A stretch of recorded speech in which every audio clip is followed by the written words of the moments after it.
안녕하세요. 부동산 꿀팁 알려주는 집사임당 김혜란입니다. 오늘은 공인중개사가 계약의 잔금날 챙겨야 하는 일들에 대해서 이야기해 보려고 합니다. 계약에 관련된 내용은 많이 있는데 잔금날에 관련된 내용은 없는 것 같아서 준비해 보았습니다.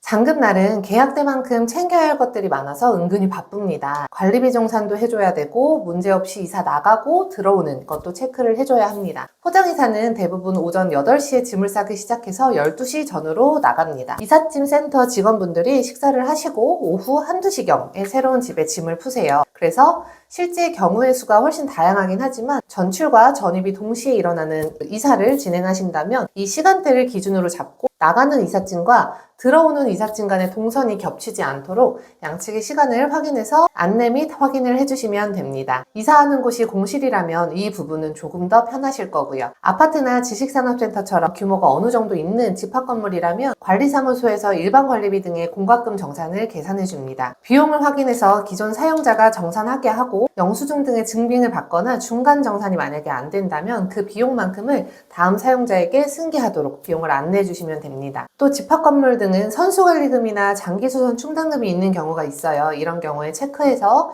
해당하는 사람에게 챙겨주시면 됩니다.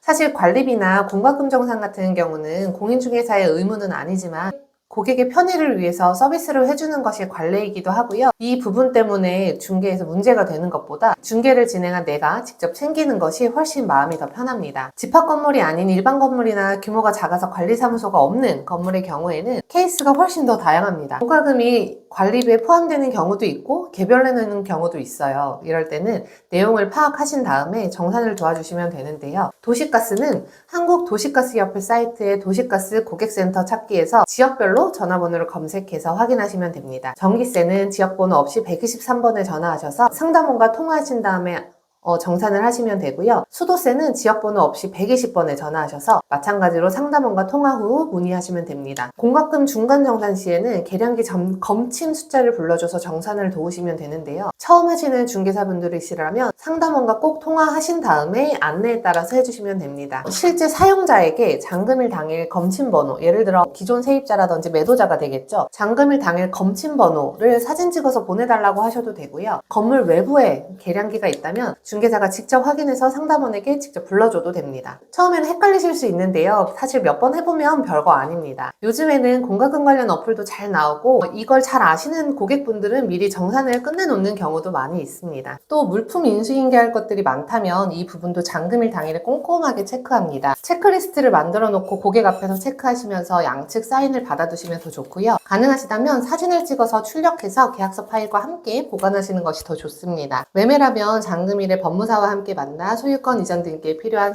서류들을 전달합니다. 또 저희는 보통 잔금 때 중개보수를 받는데요. 공인중개업은 현금영수증 의무 발행업이에요. 따라서 중개보수를 받았다면 현금영수증 또는 세금계산서를 발행하고 출력하여 계약서 보관 시 함께 보관하는 것이 좋습니다. 오늘은 공인중개사가 잔금 때 해야 할 일들에 대해서 알아보았는데요. 중개대상물이 뭔지, 부가세가 있는지, 매매인지 임대인지에 따라서 디테일한 내용들은 다르겠지만 오늘은 일반적인 기본 내용에 대해서 알아보았습니다. 도움이 되셨다면 좋아요와 구독 버튼 부탁드리고요. 다음에 또 유익한 영상으로 찾아뵙겠습니다. 감사합니다.